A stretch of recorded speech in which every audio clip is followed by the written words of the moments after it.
E aí, pessoal, tudo certo? Sejam bem-vindos ao Finanças Sem Gravata. Bom, o XP Malls, o XPML11, um gigante dos fundos de shopping, acabou de soltar seu novo relatório. E a pergunta que está na cabeça de todo mundo é: aquele dividendo de 92 centavos, ele está seguro? Hoje a gente vai fundo nessa análise, para entender se o fundo tem um plano B ou se tem um problema de caixa vindo aí em 2025. Ah, e antes da gente começar, aquele recado importante. Esta análise é puramente informativa e educacional, tá legal? Nada aqui é recomendação de compra ou venda de ativos. A decisão final de investimento é sempre pessoal. Então vamos lá. A primeira notícia, e aquela que todo mundo que investe em FIs fica de olho, é o rendimento. E nisso, o XPML11 entregou o que se esperava, 92 centavos por cota, mais uma vez. Para quem busca renda, essa consistência é sem dúvida uma ótima notícia. Mas a questão é, será que essa música continua tocando igual no futuro? É aqui que a história começa a ficar mais interessante. O relatório mostra que tem uma conta bem grande para pagar no final de 2025. Uma conta que veio de aquisições feitas lá atrás. Então a pergunta de $1 milhão é: de onde vai sair esse dinheiro? Vamos investigar agora se a gestão tem um plano sólido ou se tem algum risco aparecendo no horizonte. Mas olha, antes da gente falar do problema, vamos colocar as coisas em perspectiva. Afinal de contas, qual é o tamanho real do XPML11? Entender a escala desse fundo é fundamental para a gente conseguir medir o peso das decisões que a gestão vai ter que tomar. E olha, os números são realmente impressionantes. A gente está falando de um verdadeiro colosso. Um patrimônio de quase 6,4 bilhões de reais e mais de 620 mil investidores. Com 26 shoppings espalhados pelo Brasil, o que acontece com o XPML11 é quase um termômetro do que está rolando no varejo brasileiro. É um peso pesado do mercado, sem dúvida nenhuma. Certo. Agora, vamos analisar o lado cheio do copo. Porque antes de se preocupar com dívida, a gente precisa saber se o negócio principal está saudável.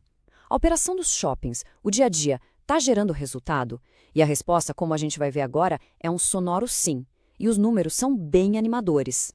O primeiro ponto positivo está aqui. As vendas por metro quadrado, que é um indicador super importante, subiram expressivos 10,3%. Na prática, o que isso quer dizer? Simples, as lojas dentro dos shoppings do fundo estão vendendo mais, a caixa registradora está trabalhando mais. É um sinal claro de que os corredores estão cheios e o consumo está forte. E não é só o faturamento que cresce, não. Olha só este número. O NOI, que a gente pode pensar como se fosse o lucro bruto do aluguel dos shoppings, subiu 6,1%. Isso é importantíssimo, porque mostra que o fundo está sendo mais eficiente. Não adianta só vender mais, né? Precisa sobrar mais dinheiro no fim do dia. E é exatamente o que está acontecendo. Esse número aqui, o Same Store Sales, é como se fosse a prova de fogo da qualidade do portfólio. Ele mostra que mesmo se a gente comparar só as lojas que já existiam no ano passado, as vendas ainda assim cresceram 3,5%. Ou seja, o crescimento não vem só de shopping novo, mas da força dos ativos que o fundo já tem. É um sinal de saúde orgânica, sabe? Ok, já vimos que a operação vai de vento em polpa. Mas como nem tudo são flores, vamos agora para o lado vazio do copo. Chegamos no grande porém deste relatório. O desafio financeiro de 420 milhões de reais que o fundo precisa resolver. Para entender, a gente pode pensar na situação do fundo como alguém que comprou um imóvel excelente, mas a parcela final é bem pesada. Como essa linha do tempo mostra, o aperto se concentra todo em dezembro de 2025.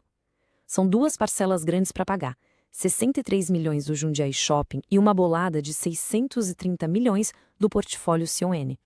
Juntando tudo isso, a conta não fecha. A própria gestão projeta que no final de 2025 vão faltar 420 milhões de reais no caixa. É um número que, claro, acende um sinal de alerta e exige uma estratégia muito bem pensada. Mas calma, não é hora de pânico.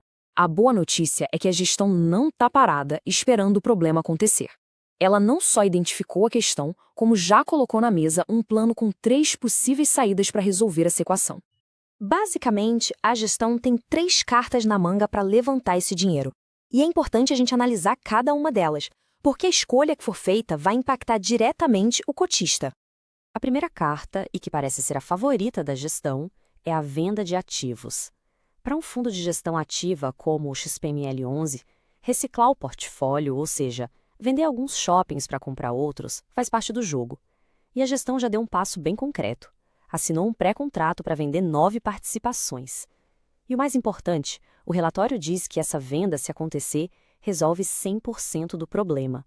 As conversas já estão em fase avançada. A segunda opção seria fazer uma nova emissão, ou seja, vender mais pedaços do fundo no mercado. Só que aqui a gestão foi muito clara e, na minha opinião, agiu de forma correta.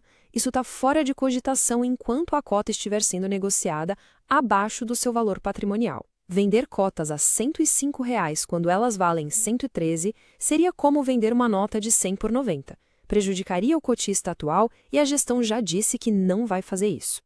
E isso nos leva à terceira e última carta: pegar mais dinheiro emprestado. E nesse ponto, o fundo tem uma vantagem enorme.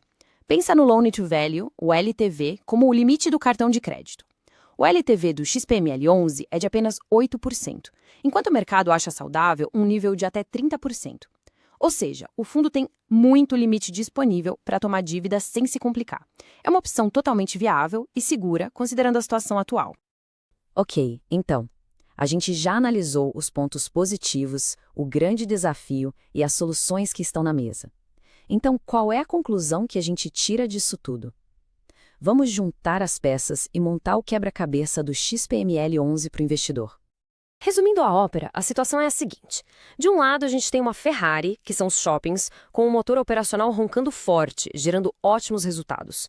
Do outro, tem uma parada obrigatória no pit stop para resolver uma questão financeira específica. O carro é excelente, mas agora a habilidade da equipe de mecânicos, ou seja, da gestão, vai ser testada para valer. E a pergunta que fica no ar é essa. A força da operação é tão grande que o fundo vai passar por essa manobra financeira sem nenhum arranhão? É essa balança que quem investe precisa ponderar agora. E aí, qual a opinião de vocês? A gestão vai tirar de letra ou tem motivos para um pouco mais de cautela? Deixem a opinião aqui nos comentários. E claro, se essa análise ajudou, não esquece de se inscrever no canal para não perder as próximas. Um abraço e bons investimentos!